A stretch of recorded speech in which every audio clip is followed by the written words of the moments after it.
मगहिया भाई बहन के भूलेटन काका के राम राम आथिन मगहिया खबर में सुनथिन देश दुनिया के खबर। बिहार सूबा में बनावल जाए 110 गो नया सरकारी भवन, एकरा पर खर्च होए 1555.3 करोड़ रुपया। एगो किसान के मौत के बाद किसान सभे 26 तारीख के देश भर में निकालतन ट्रैक्टर मार्च। महिला सभा के नेतृत्व में डेयरी उद्योग देश में विकसित होए, ऐसा बात कहलन प्रधानमंत्री नरेंद्र मोदी। देश देशांतर मगहिया दलान अपन 147वां ऑनलाइन कार्यक्रम में काव्य गोष्ठी के आयोजन कैल, जेकर अध्यक्षता मिथिलेश जी और संचालन कृष्ण कुमार भट्टा कैल का। राज्य के सभे शहर में जल्दी लगावल जाए सीसीटीवी कैमरा। सक्षमता परीक्षा देवे लेल अबले 2.27 लाख नियोजित शिक्षक भरलन है आवेदन।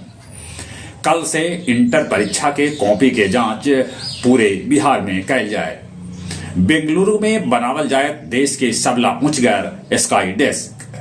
संदेश खाली में सड़क पर उतरलन लोग, भीड़ तृणमूल कांग्रेस के एगो नेता के घर फूंक दिलन। विश्व प्रसिद्ध एलिफेंट टावर बंद कर देवल गए। यूरोपीय संघ में शामिल 10 गो देश के किसान सड़क पर कर रहलन है प्रदर्शन। भारत के विदेश मंत्री एस जयशंकर कहलका कि यूएनओ में सुधार के तत्काल जरूरत है। अमेरिकी पुलिस अधिकारी पर अब मुकदमा न चलावल जाए। प्रदूषण से मुक्ति लेल गया नगर निगम लगातार स्मॉग टावर। बहोरा बिघा भीर एगो मछली लदल पिकअप पलट गेल, लोग मछली के कैलन लूटपाट। गुरुआ मटुआ नहर पर सड़क हादसा में अकोथरा के दीपक नाम के युवक के हो गल मौत, ओकर पत्नी और बेटा हो गलन गंभीर रूप से घायल। और अब कुछ खेल के समाचार। आईपीएल के शुरुआत बेंगलुरु और चेन्नई के बीच 22 मार्च के हुए।